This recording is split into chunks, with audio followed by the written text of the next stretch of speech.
अस्सलामु अलैकुम and very good evening. Azad Kashmir के इंतखाबात का जो पहला मरहला है गुज़िश्ता रोज़ हमने देखा और उसमें बड़ी हद तक मुस्लिम लीग नून पाकिस्तान पीपल्स पार्टी पर हावी रही, जबकि गुज़िश्ता हुकूमत राठौर साहब की पाकिस्तान पीपल्स पार्टी की ही थी।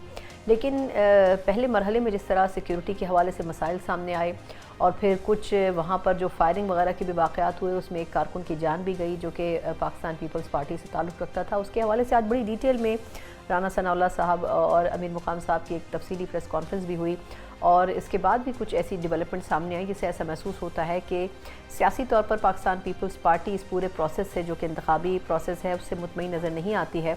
और बड़ी हद तक जो कल के नंबर्स हैं और वो जाहिर कर रहे थे कि 9 सीटों पर कामयाबी मुस्लिम लीग नून ने हासिल की है, जबकि 4 या 5 सीटों पर गालिबन पाकिस्तान पीपल्स पार्टी ने हासिल की है।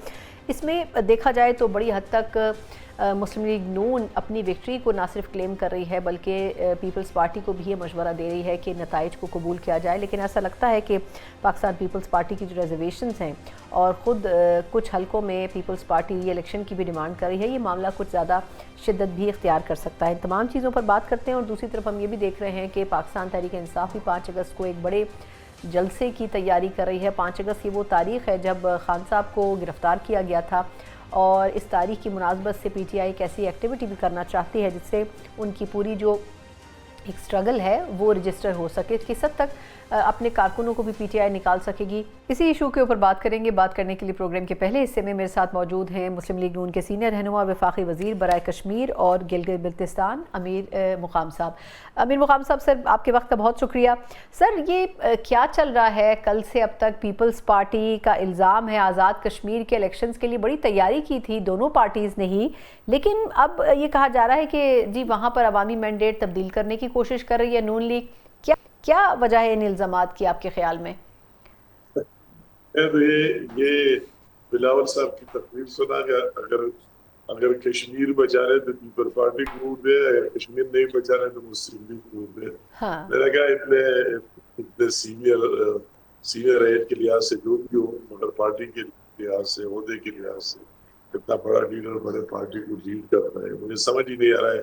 जिस तरह इल्जाम लगाए, अगर आपको लोग वोट दे रहे तो फिर बिल्कुल सब कुछ ठीक हो गया, इलेक्शन ठीक है। और फिर अगर आपको वोट न मिले, आवाम आपको वोट न दे रहे, तो फिर आप कहेंगे क्या है, मुझे पीपल पार्टी को वोट नहीं मिले तो इंतखाबात ठीक नहीं हुए और फ्री और फेयर नहीं हुए। तो इस सवाल तो अपने आप से करो, हुकूमत कश्मीर में किसका है, किसका प्राइम मिनिस्टर है और किसका कोई सदर है AJK का, और किसका कैबिनेट है, किसके नीचे लोग हैं, एडमिनिस्ट्रेशन आखिरी आखिरी हद तक किसके लगाए हुए लोग हैं। तो ये सवाल तो हम आपसे सवाल करें तो आपसे सवाल कर सकते हैं, तो आप हम पर किस तरह इल्जाम लगा रहे हैं कि हमने कोई धांधली की?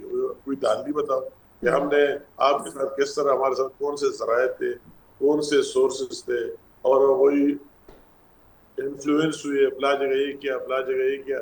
दलील से बात करें, शायद दलील ये, अगर पीपल पार्टी को वोट मिलना है तो ठीक है, फिर सब कुछ ठीक हुए। अगर आपको वोट नहीं मिलता है तो सब कुछ गलत है, तो उसके क्या जवाब?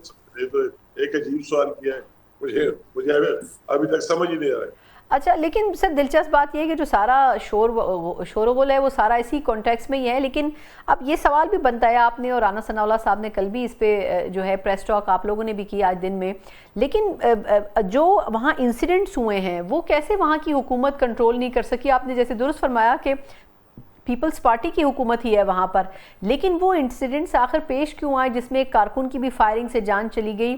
क्या वजह है कि वो सिक्योरिटी मेजर्स नहीं हुए? एक बात करता हूँ, बिल्कुल मैं तो ये आदत मेरा नहीं है, बिलावल साहब भी हमारे काबिल एहतराम है और दूसरे में इस तरह बात नहीं करूंगा, वो ब्लेम गेम का।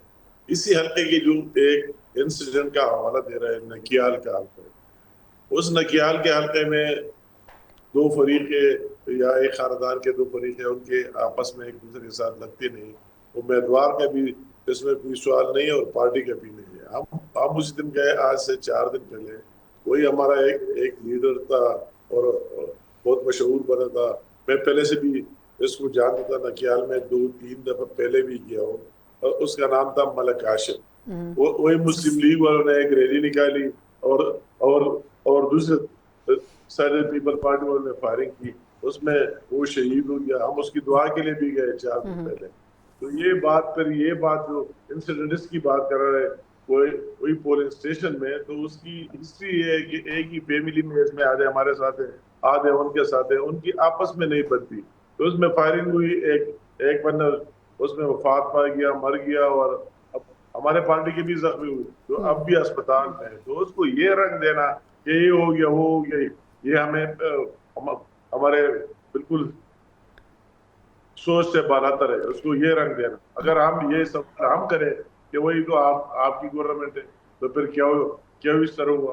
मगर वो बात अगर आप तह तक जाए तो उनकी वही पिछले से भी 1 हफ्ता 10 दिन पहले भी ये वाकयात हुए, आज भी हुआ, उनकी आपस का इशू वही आ रहा था। तो इस तरह चीज उसको ये रंग देना कि या एक पार्टी का प्लेन है या और किसी नहीं, लेकिन सर माजरत आपकी बात काट रही हूँ, लेकिन यही सवाल आप क्या इस पे राय देंगे कि ये जो सिक्योरिटी इंतजामात हैं वो क्यों नहीं मौसर कर सके? मतलब इलेक्शन कमिश्नर तो कह रहे हैं कि इंतजाम जो इलेक्शन है वो शफाफ हुए हैं, लेकिन सिक्योरिटी के इंतजामात तो हुकूमत की जिम्मेदारी होती है ना प्रोवाइड करना, वो क्यों नहीं कर पा रहे? ये आपने अच्छा सवाल किया। इस तरह बात वही जो टोटल 13 हल्के थे, एक नहीं 13 हल्के, और 13 हल्कों में एक ही नकियाल में एक वाक़या हुआ है, और एक वही ले-6 में वही समानी का हल्का है, उसमें वाक़या हुआ है, वही भी हमारा कैंडिडेट था और उसके मुकाबले में इस्तेहकाम पार्टी का था। इस्तेहकाम पार्टी में जो जो कुछ किया, फिर एक्शन भी लिया गया उसमें, ये भी बड़ी बात है। दोनों हल्कों में यह भी ये वाक़या हुआ, फिर वही सारे लोग पहुंच गए और दोबारा वही पोलिंग शुरू करा दी, स्ट्रिक्टली शुरू करा दी कि इससे आगे पीछे नहीं होगा। और समानी के हल्के में भी उसको अरेस्ट भी किया लोगों को, और वही भी इस तरह वाक़यात इन दो वाक़यात के अलावा कोई बकाया 11 हल्कों में इस तरह चीज नहीं सामने आई कि ये हो गया वो हो गया। सारे लोग गए, अपना वोट पोल किया, वोट के पोलिंग और काउंटिंग तक कोई शिकायत नहीं आई। ये छोटे मोटे तो हर जगह हुआ करते हैं। तो ये वजह है कि इन हालात में कश्मीर की आप देख रहे हैं, एक तरफ से वही दूसरे लोग कह रहे हैं कि आपको बाहर निकलना नहीं है और गलियों में नहीं आना है, स्ट्रीट में नहीं आना, वोट नहीं पोल करना है। इसके बावजूद भी इतने पोलिंग हुई कि वही एक हल्के में मैं आज देख रहा है कि 60% उसका टर्न आउट रहा, और किसी के 40, किसी के 48, किसी के क्या, लोग भी निकल गए, वोट भी डाला गया और कंट्रोल भी रहा। ये और बात है कि जिस हल्के से आप जीतते तो आप कहते यहाँ ठीक हुआ है, और जिससे हारते तो आप कहते यार ठीक नहीं हुआ। इस तरह नहीं होना चाहिए रिवाज। ये इससे सीख लेना चाहिए हमारी लीडरशिप। वही मैं खुद इस इलेक्शन को भी लीड कर रहा, वही भी जीबी में लीड कर रहा था, और हमने 8 सीटें लिए और पीपल पार्टी ने 9 सीटें ली। मगर हमें यहाँ से कहा गया, उन्होंने हमसे पॉपुलर वोट भी ज्यादा लिए और सीट भी ज्यादा ली। उनका राइट है, उनका हक है। वही शहबाज शरीफ साहब ने उसको कॉल भी किया और मुबारकबाद भी दी, और मुझे मना भी किया। जो आजाद के साथ उसको मैं ला सकता था और गवर्नमेंट भी बना सकता था। मैंने कहा, और उन्होंने मुझे कहा हमारी लीडरशिप ने कि आपको 1 इंच आगे नहीं जाना। उन्होंने हमसे ज्यादा वोट दिए, उनका राइट है और उनका हक है। मैं यही जानना चाह रही हूँ अमीर मुकाम साहब, हाँ मैं यही जानना चाह रही हूँ कि अभी तक के नंबर्स तो जाहिर करते हैं कि बड़ी अक्सरियत नून लीग ने हासिल की है, तो इसका मतलब समझा जाए कि आज़ाद कश्मीर में जब तक फाइनल मरहला होगा नून लीग ज़्यादा बेहतर पोजीशन में होगी हुकूमत बनाने की उम्मीद क्या है आपको? इसमें तो ये तो अवाम पर डिपेंड है। अगर कोई 33 सीटें जनरल और वही उसके और 12 सीटें या पाकिस्तान में, और जो कुछ हालात हम देख रहे हैं, मैं तो हर हल्के में रहा। ये तो बिलावल साहब जो कह रहे हैं वो तो 9 सीटें कह रहे हैं, और मेरे ज़हन में था कि हम 11 सीटें लेंगे। ये एक और बात है, वो मैं फैक्ट्स एंड फिगर के साथ कह रहा हूँ। जो मेहनत हमने की, आज की मेहनत नहीं है ये। मैं वही से 2 साल से वही लगा रहा, हर हल्के में गया, वही लोगों को शामिल करा दिया, और कोई अपने हम हमारे पार्टी में इख्तिलाफात है उनको दूर करा दिया गया। हमारे साथ अच्छे लोग थे कैंडिडेट, उसी बेस पर जो मैं वही जाता था और देखता था। तो मैं तो इस तरह आम बातें नहीं करता, और पहले से बड़ी बातें भी मेरी आदत नहीं है। मगर मेरे ज़हन में था कि हो सकता है कि हम 11 सीटें, तो इस तरह बात करना, तो ये बड़ी बात जो अचीवमेंट हमें हुई है। ठीक है, हमने 9 सीटें लिए, उन्होंने जो 2 सीटें हमसे मार्जिन से जीती, तो उनकी अपनी किस्मत, वो जीत गए। तो इन हालात को आप देखते हुए वही बात भी खत्म हो जाएगी। मैं जो इस इंतखाबात में देख रहा हूँ कि लोग कह रहे हैं कि वही पाकिस्तान से, और उसका तो अपना एक हिस्ट्री और दास्तान है। रिफ्यूजीज की सीटें जो 12 सीटें, वही लोग वही अपना अपना घर बार छोड़कर यहाँ आए और मुहाजिर बन गए, उसकी अपनी हिस्ट्री। मतलब इंशाल्लाह इस दफा हम देख रहे हैं कि वही उसके बगैर भी हम हमारी अक्सरियत आ जाएगी इंशाल्लाह। अभी 9 सीटों पर इलेक्शन है मुजफ्फराबाद में।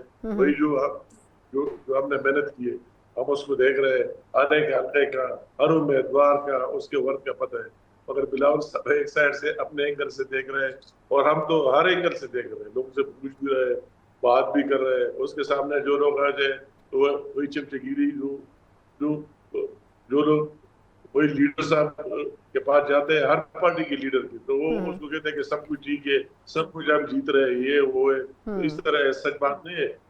वो वही आपके सामने आ जाएगी 2 तारीख को इंशाल्लाह। वही भी हमारे सीटें ज्यादा होंगी इंशाल्लाह। बिल्कुल ठीक, बिल्कुल ठीक। और ऑब्वियसली इस हवाले से आप लोगों ने ग्राउंड वर्क भी काफ़ी किया हुआ है। अच्छा सर, एक और चीज़ वो ये कि आज तर्जुमान पुलिस की तरफ से भी और जो सेक्रेटरी इत्तलात हैं AJK के, उनकी तरफ से भी एक बड़ी तफसीली ब्रीफिंग हुई और पता ये चला है कि जो वहाँ पर अमन कमेटी के कुछ लोग थे, वो बड़ा उनके पास असलहा भी था और उनकी कुछ वीडियोज़ भी आई हैं, एक आध का इतराफ़ी बयान भी आया है। वो अमरीकी असलहे के साथ मुख्तलिफ एहतजाज और जो अपनी एक्टिविटीज़ थी वो कर रहे थे।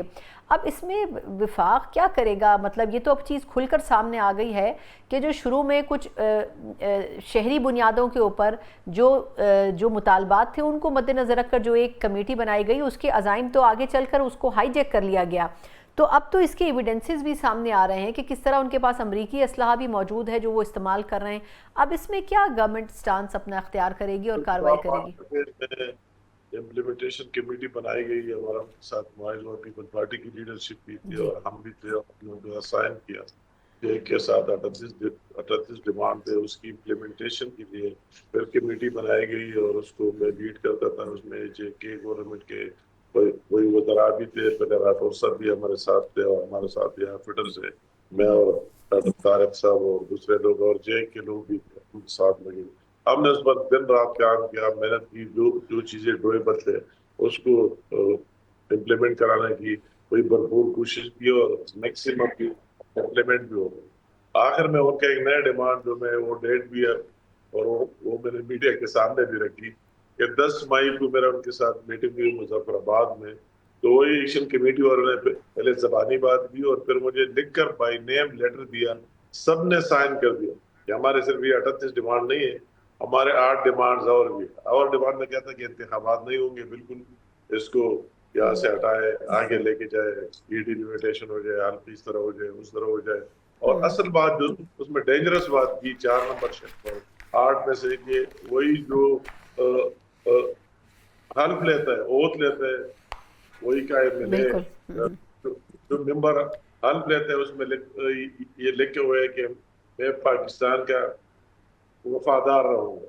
उसने कहा कि पाकिस्तान का नाम भी हटाया, ये पाकिस्तान का नाम भी हमें नहीं चाहिए। और मुझे कहा गया अगर ये 8 डिमांड भी शामिल न करें तो हम फिर भी वो चीफ को निकलेंगे, सब कुछ 9 जून को निकलेंगे, सब कुछ लाग करेंगे, ब्लॉक करेंगे, ये इलेक्शन नहीं होने देंगे, ये नहीं होगा। तो इस तरह बातें किस तरह पर चलेगा? अभी अगर मैं आपसे दिल की बात करूं, इलेक्शन हुए वही मीरपुर डिवीजन में और 60% तक उसका टर्नओवर रहा बाज हल्कों में और तकरीबन 6-7 लाख लोग निकल गए और उन्होंने अपना वोट डाल दिया।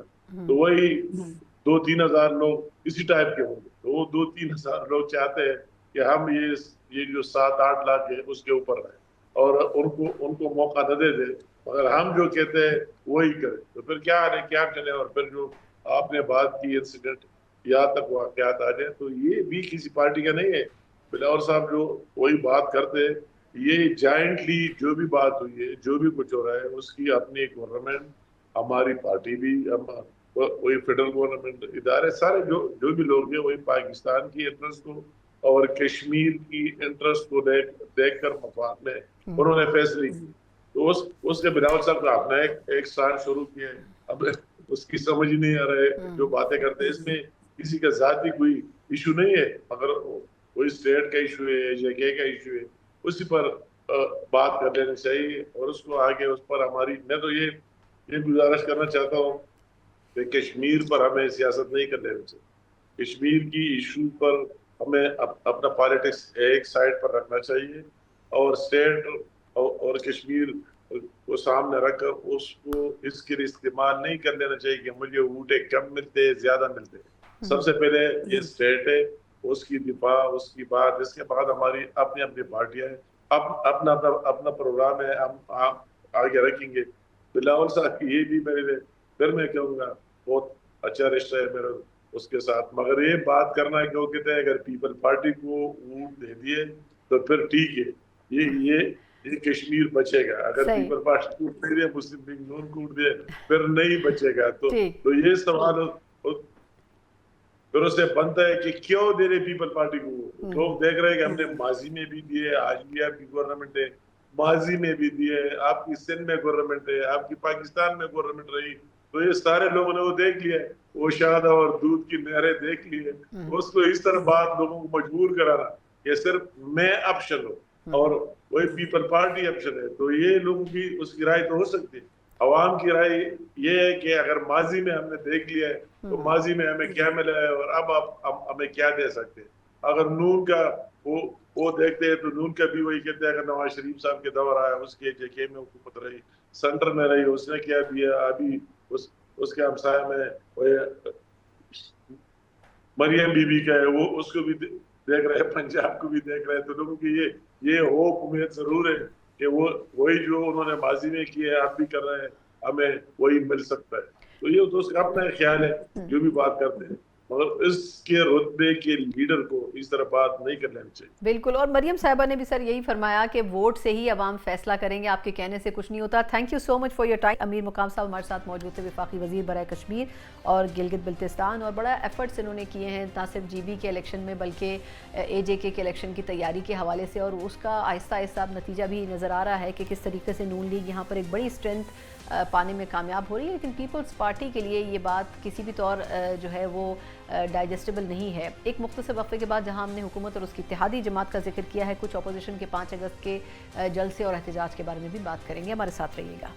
ब्रेक के बाद एक बार फिर आपको खुशामदीद कहते हैं। जिस तरह हम बात कर रहे हैं कि एक तरफ आज़ाद कश्मीर के इंतखाबात और उसके जो नताइज अब तक के आ रहे हैं, उसमें एक बड़ा कॉन्फ्लिक्ट डेवलप होता हुआ पीपल्स पार्टी और नून लीग के दरमियान हमें नज़र आ रहा है। लेकिन ऐसे में अपोजिशन की तरफ से 5 अगस्त के लिए एक भरपूर जो पॉलिटिकल एक्टिविटी है वो भी करने की कोशिश हो रही है। एक तरफ जलसा और दूसरी तरफ हम देख रहे हैं कि मुल्क भर में इज्तिमात करके पाकिस्तान तहरीक इंसाफ अपना जो एहतजाज है उसको रजिस्टर करवाना चाहती है। अब देखना उसमें ये होगा कि चले केपी की हद तक तो ठीक है, लेकिन बाकी पंजाब में जो मसाइल पीटीआई को रहे हैं सूबाई हुकूमतों की तरफ से भी और इंतज़ामिया की तरफ से भी, क्या उसके बावजूद भी वो एक कामयाब शो कर सकेंगे या फिर नहीं? इन्हीं तमाम चीज़ों पर बात करते हैं। बात करने के लिए मेरे साथ हैं पाक इंसाफ के सीनियर रहनुमा और मावन खुसूसी बराए इत्तलात खैबर पख्तूनख्वा शफ़ी जान साहब। शफ़ी साहब, आपके वक्त का बहुत शुक्रिया। सर, पहले तो फरमाइएगा कि सीएम केपी ये कह रहे हैं कि 5 अगस्त को सॉर्ट ऑफ हम इसको सेमीफाइनल करार दे रहे हैं। ये किस कॉन्टेक्स्ट में सेमीफाइनल कह रहे हैं, और अगर ये सेमीफाइनल है तो फिर फाइनल से क्या मुराद होगी? दूसरा ये कि ये एक दिन के एहतजाज के ऊपर आप लोग इसको रजिस्टर करवाना चाहते हैं इसके दिन को, या यहाँ कोई इम्पोर्टेंट अनाउंसमेंट्स भी होंगी जो कि आप लोग मुल्कीर सतह के ऊपर करेंगे? सबसे पहले आपका शुक्रिया। जहां तक 5 अगस्त की बात है, तो 5 अगस्त को खैबर पख्तूनख्वा में तहरीक इंसाफ एक पावर शो करेगी जिसमें लाखों लोग शरीक होंगे। सीएम अफरीदी साहब उससे खिताब करेंगे, दीगर हमारी मरकजी लीडरशिप मौजूद होगी, तहरीक तहफ़्फ़ुज़ आइनी पाकिस्तान की लीडरशिप मौजूद होगी, अलामा साहब, अचक रईस साहब जो कि हमारे अलाइंस हैं, और वहाँ पे इमरान खान साहब की रिहाई के हवाले से अगला लाएअमल दिया जाएगा। 5 अगस्त को इमरान खान साहब की रिहाई की तहरीक शुरू हो जाएगी और जो अगला लाएअमल होगा वो इंतहाई शदीद होगा। देखिए, बात बड़ी वाज़ेह है कि इस वक्त तहरीक इंसाफ के पास कोई रास्ता नहीं बचा। आपने देखा होगा कि पिछले 2 साल से तो कोई तहरीक नहीं चलाई गई। 8 महीने अफरीदी साहब को हो गए हैं। 8 महीनों में भी कोई ऑफिशियल कॉल नहीं की गई है। आप देखेंगे कि जो हम अपना होमवर्क कंप्लीट कर चुके हैं और जो हम अगला लाएअमल देंगे वो इंतहाई शदीद होगा। पंजाब भर में रैलीज निकाली जाएंगी 5 अगस्त को। तमाम अहदेदारों को, तमाम टिकट होल्डर को ये पैगाम दे दिया गया है। कराची में पावर शो होगा, बलूचिस्तान में रैलीज निकाली जाएंगी और तमाम चीज़ों को मॉनिटर किया जाएगा। 5 अगस्त को इमरान खान साहब 3 साल कंप्लीट हो रहे हैं और जिस किस्म की कैद इमरान खान साहब काट रहे हैं पाकिस्तान की सियासी मंजरनामे में, ऐसी कैद किसी ने नहीं काटी। तो आप देखेंगे 5 अगस्त को तहरीक इंसाफ मुल्क भर में अपना पावर शो करेगी। अच्छा शफी साहब, ये फरमाएगा, आपने भी सारे सूबों का जिक्र किया है, तो खैबर पख्तूनख्वा में तो आप लोग ऑब्वियसली बहुत सारे एफर्ट्स जो हैं वो कामयाब होते हुए भी नज़र आते हैं। पंजाब में, सिंध में या इन प्रोविंसेस में कैसे करेंगे? वहाँ तो कारकुनों को इस किस्म के एहतजाज में बड़े मसाइल का सामना करना पड़ता है। देखिए, पहली बात यह है कि अब हर बंदे को अपनी जिम्मेदारी उठानी पड़ेगी।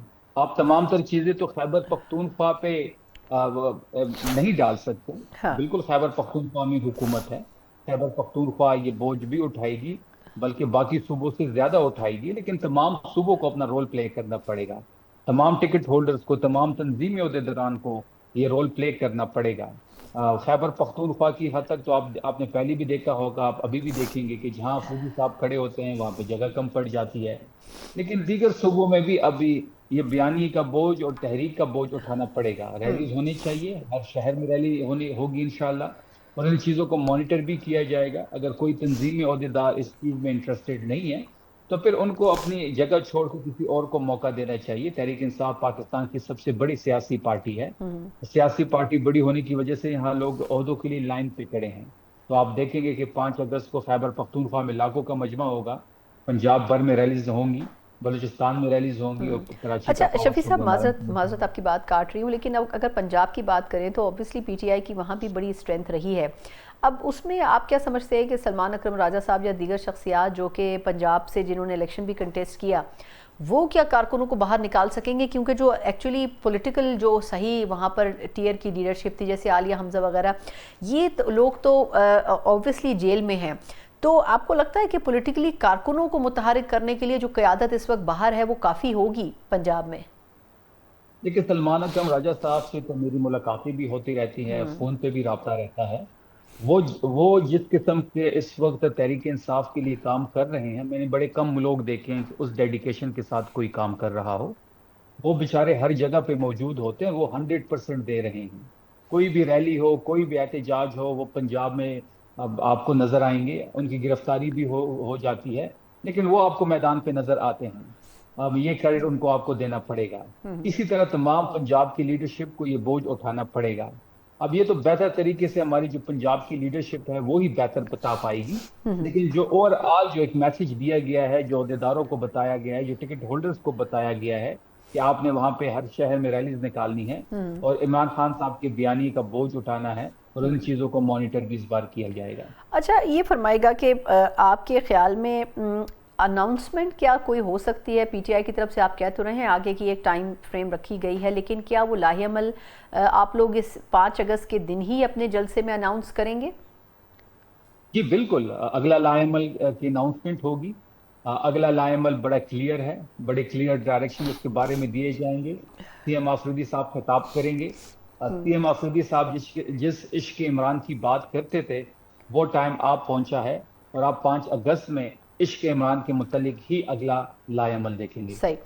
अच्छा सर, ये फरमाएगा कि एक और मसला भी उनको दरपेश था, जो बानी पीटीआई के लिए एक रिहाई फोर्स की अनाउंसमेंट उन्होंने कुछ अर्से पहले की थी, लेकिन अब वफाकी आईनी अदालत में उन्होंने ये कहा है कि ऐसी कोई फोर्स एग्जिस्ट नहीं करती।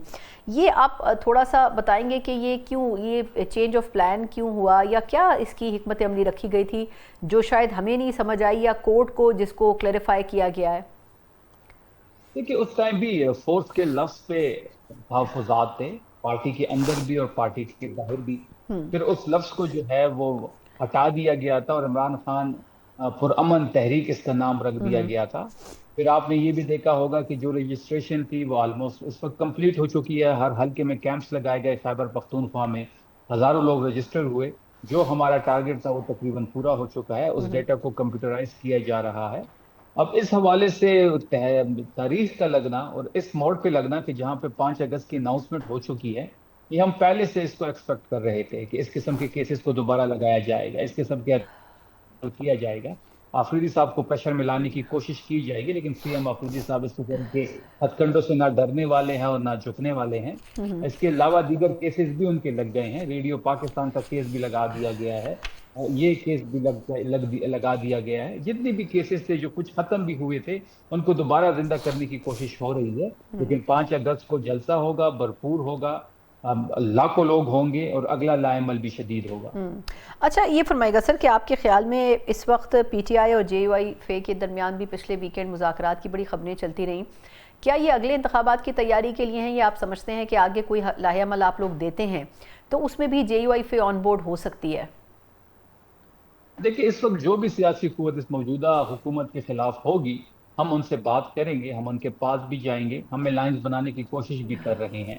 मौलाना फजल रहमान साहब से भी मशावरत हो रही है, मौलाना फजल रहमान साहब से बातचीत हो रही है, मुलाकातें भी हुई हैं, बड़ी पॉजिटिव भी रही हैं। इस वक्त जो है ये इनिशियल स्टेज पे है, अभी फिलहाल कोई चीज इस पर फाइनल नहीं हुई, ना ही कोई डिमांड किसी तरफ से रखी गई है। वो भी ये समझते हैं कि मौजूदा हुकूमत का जाना पाकिस्तान के हक में बेहतर है, और हमारा भी यही स्टांस है कि इस हुकूमत ने, इमरान खान साहब है और इस हुकूमत ने किसी भी सेक्टर में कोई खातिर-ख्वाह कारकर्दगी नहीं दिखाई। ये हमारे मैंडेट पे बैठे हुए हैं और ये अजाब की तरह पाकिस्तानियों के मुसलत हो चुके हैं, तो इनसे छुटकारा बड़ा ज़रूरी है। जो भी सियासी कुव्वत ये समझती है, हम उनसे बात करेंगे और हमारी यह ख्वाहिश है कि इस बार हम एज अ अलायंस आगे बढ़ें।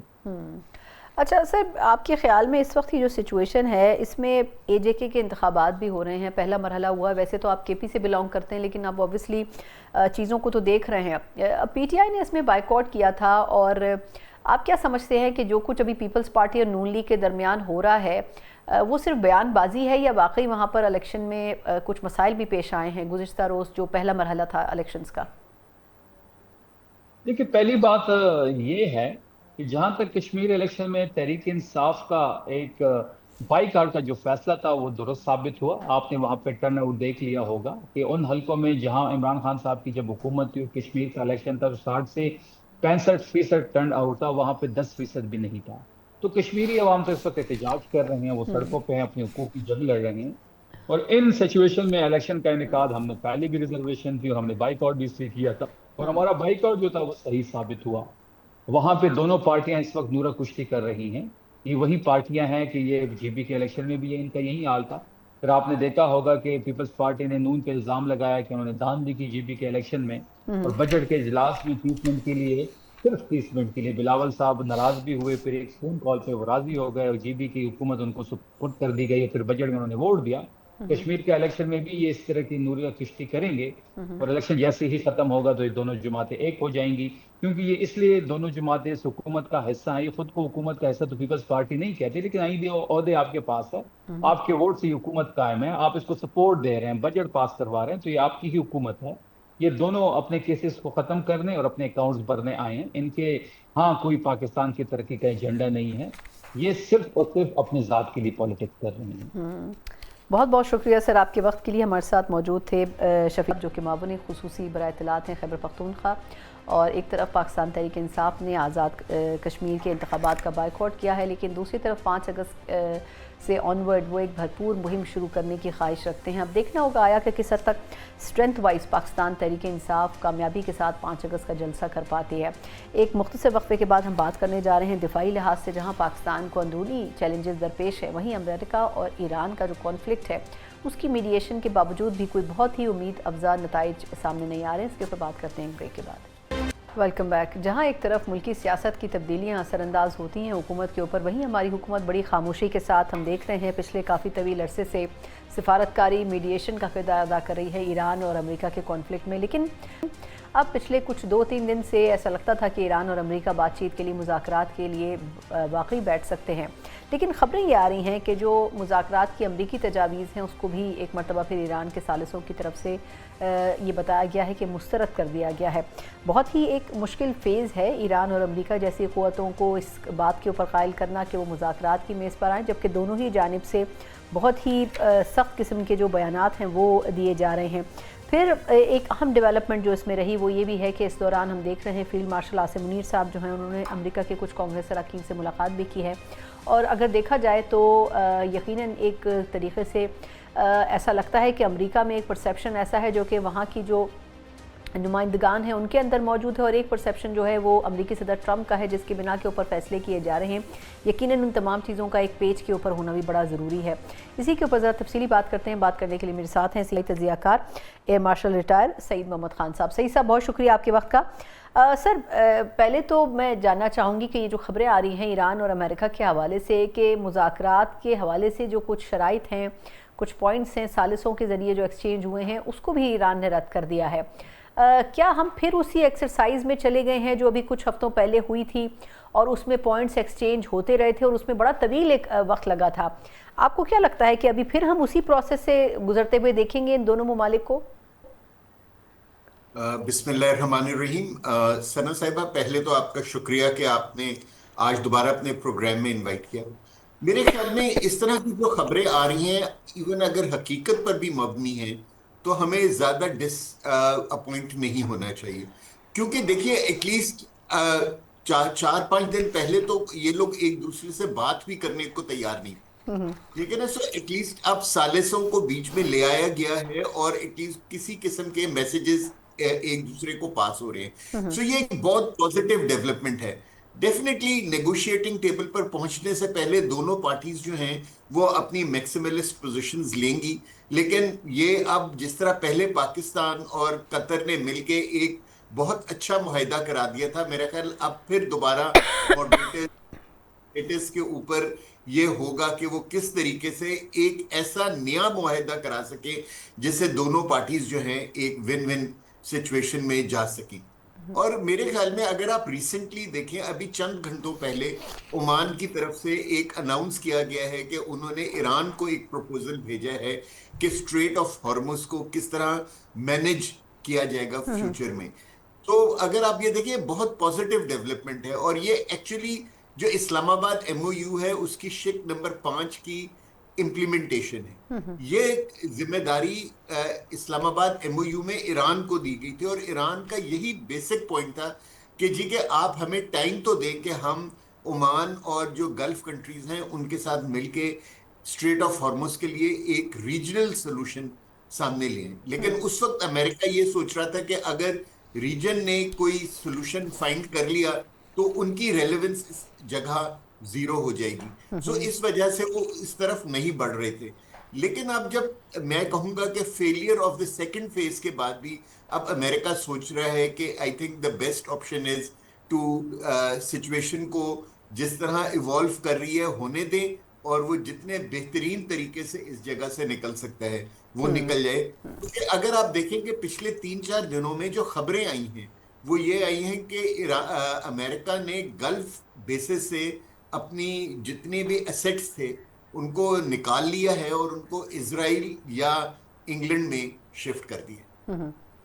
अच्छा सर, ये आपने भी अमान का जिक्र किया, तो मेरा ख्याल है कि कतर या अमान ये तो काफ़ी प्रोएक्टिवली चाहते थे कि ये मसला हल हो, और इनको बड़ा एंटरटेन भी किया जाता था ईरान की तरफ से। आप क्या समझते हैं कि इस वक्त की जो सिचुएशन है उसमें ईरान किसी की भी बात मानने को तैयार नहीं है, और अभी जो रिसेंटली पाकिस्तान भी जो रोल अदा कर रहा है, कुछ वक्त खामोशी के साथ और फिर अब थोड़ा प्रोएक्टिव हुआ है, आपके ख्याल में क्या पाकिस्तान की बात को भी उतना वेटेज मिलेगा ईरान की तरफ से, जब बाकी नेबरिंग कंट्रीज़ की तरफ से भी उनको अहमियत नहीं दे रहा?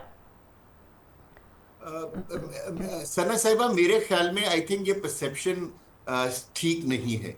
अमेरिका भी और ईरान भी दोनों जो हैं वो इस वक्त चाह रहे हैं कि किसी तरीके से जंग खत्म हो जाए। क्योंकि अगर आप देखें तो ईरान के ऊपर एक अमेरिका ने ब्लॉकेड लगाया हुआ है। ऑल्दो वो ब्लॉकेड उनको बहुत महंगा पड़ रहा है, लेकिन फिर भी एक ब्लॉकेड है। और बेशक आप वो हॉर्मुज या क्या कहते हैं वो बाबुल मंदब को बंद करें, नुकसान तो इवेंचुअली ईरान का और गल्फ स्टेट्स का हो रहा है। सो मेरा ख्याल ईरान को भी अब ये बात समझ में आ गई कि वो कब तक ये बॉम्बिंग बर्दाश्त करेगा। अमेरिका का तो कुछ नहीं हो रहा। जो दूसरा फरीक है इस जंग में, इजराइल, उसने अपने आप को इस थिएटर से निकाल के वो लेबनान थिएटर में मसरूफ हो गए। अमेरिका के पास एक इतनी कैपेबिलिटी तो है कि वो जो है क्या इंसेसेंटली ईरान के ऊपर बॉम्बिंग करता रहे, लेकिन टू व्हाट एंड, ठीक है ना। और मेरे ख्याल में ईरान, ये जो एक परसेप्शन है जो डेवलप हो रही है कि ठीक है ईरान नहीं चाहता मेरे ख्याल में गलत है। और जो सिर्फ, और ये बात काफी है इस बात को समझने के लिए कि वो सालिसों के थ्रू सजेशंस के ऊपर रिएक्ट भी कर रहे हैं और अमेरिका को नई सजेशंस भी दे रहे हैं। बजाते खुद ये अमल जो है, सना साहबा, मेरे ख्याल में इस बात की गवाही देता है कि ईरान भी जो है वो एक अब पीस डील की तरफ बढ़ना चाहता है। अच्छा सर, ये फरमाएगा कि हम सभी जानते हैं कि जितना प्राइम मिनिस्टर ने रोल अदा किया उतना ही फील्ड मार्शल ने भी रोल अदा किया इस मसले को सॉर्ट आउट करवाने में। अभी रिसेंटली फील्ड मार्शल से कुछ अमरीकी ऐवान नुमाइंदगान भी मिले हैं, कांग्रेस अरकान। आपके ख्याल में अमरीकी सदर ट्रंप एक तो कांग्रेस के अरकान की जो लाइन है उससे कितनी मुख्तलिफ डायरेक्शन में जा रहे हैं, क्योंकि उनके हवाले से भी बड़ा क्रिटिसिज्म जो है वो बढ़ रहा है अमरीका के अंदर। दूसरा, आप क्या समझते हैं कि क्या फील्ड मार्शल ने भी इस मैसेज को कन्वे करने की कोशिश की होगी कि कितना ज़रूरी है इस वक्त खित्ते में अमन कायम होना, और अमेरिका की कुछ जो डिसीजंस हैं वो खित्ते के हवाले से ज़्यादा पॉजिटिवली नहीं जा रहे हैं? आपकी ये दोनों अजम्पशंस जो हैं सना साहबा बिल्कुल ठीक है।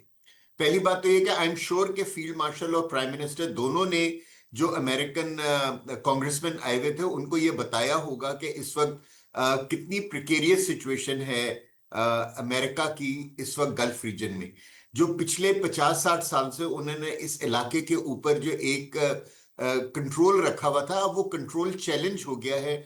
और जितना अमेरिका अपने आप को इधर सक्सेसफुल नहीं कर पा रहा, उतना उसका जो ऑरा है of sole super power of the world वो कॉम्प्रोमाइज हो रहा है।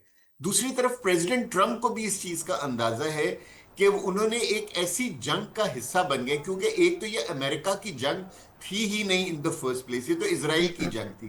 अमेरिका ने इसको ओन अप किया, लेकिन अब प्रेसिडेंट ट्रंप को भी ये एहसास होता जा रहा है कि क्या कहते हैं कि वो एक गलत उन्होंने फैसला लिया, और अगर वो इस जंग के अंदर रहे तो बहुत बड़े चांसेस हैं कि वो अपने मिड टर्म इलेक्शंस उनकी पार्टी हार जाए। और अगर उनकी पार्टी मिड टर्म इलेक्शंस हार जाती है तो जो अगले 2 साल हैं प्रेसिडेंट ट्रंप के, वो तो बिल्कुल he become a lame duck president, जो कि आई एम श्योर के प्रेसिडेंट ट्रंप हरगिज नहीं चाहेंगे।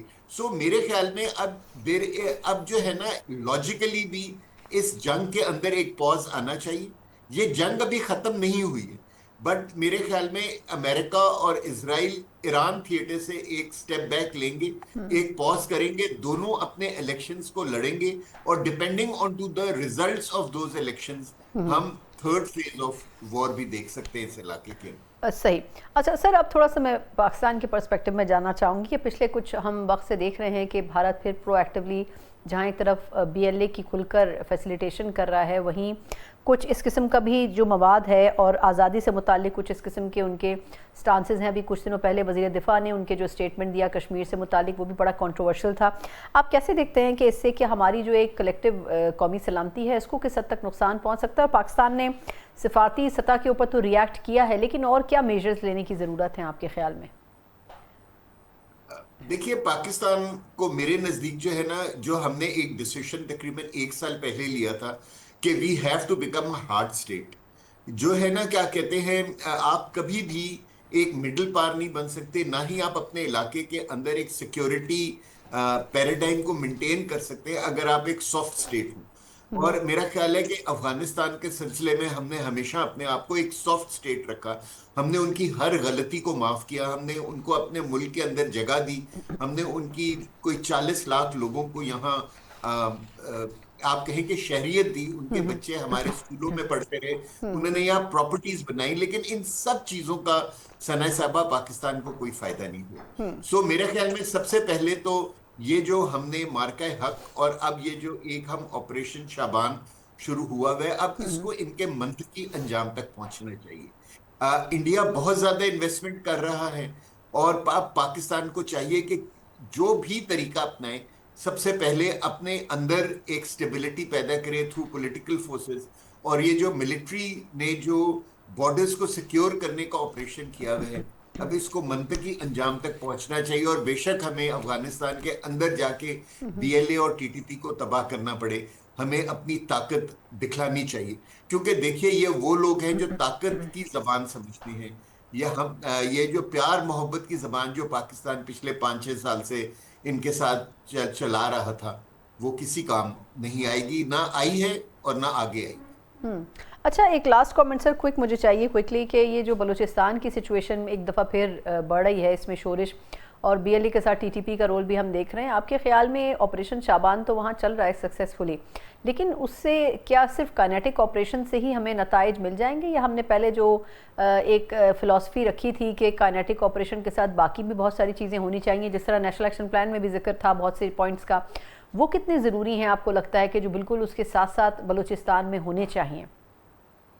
सना साहब, मैंने आपसे एग्जैक्टली यही बात अभी कही थी कि हमें सबसे पहले अपने घर को ठीक करना है। हमने ना हमारे जो पॉलिटिकल फोर्सेस हैं, जो हमारे लोकल ट्राइबल लीडर्स हैं, हमने उनको ऑन बोर्ड लेकर आने हैं।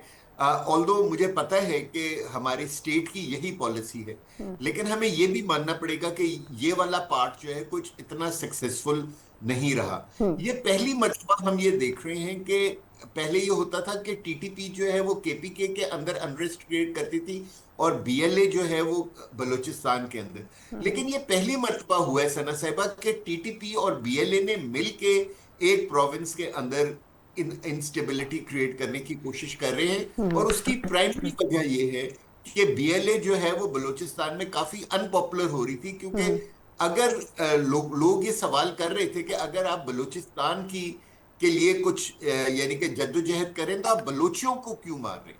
और अब आप ये देखेंगे पिछले 2-3 महीने से बलोचियों को बीएलए नहीं मार रही, टीटीपी मार रही है। सो मेरे ख्याल में ये बहुत अच्छा मौका है कि पॉलिटिकल फोर्सेस को और जो ट्राइबल एल्डर्स हैं इनको इसी तरह शामिल किया जाए, इनकी रिक्वायरमेंट्स या इनकी जो डिमांड्स हैं उनको माना जाए। और अगर हम अपने घर को अंदर से मजबूत कर लेते हैं अगेंस्ट बीएलए एंड टीटीपी, तो इंशाल्लाह अगले 1-2 महीने में हम इनको मिलिटरीली देख लेंगे। बिल्कुल ठीक, बहुत बहुत शुक्रिया सर आपके वक्त के लिए। मैं सईद मोहम्मद खान साहब, सीनियर डिफेंस एनालिस्ट, हमारे साथ थे।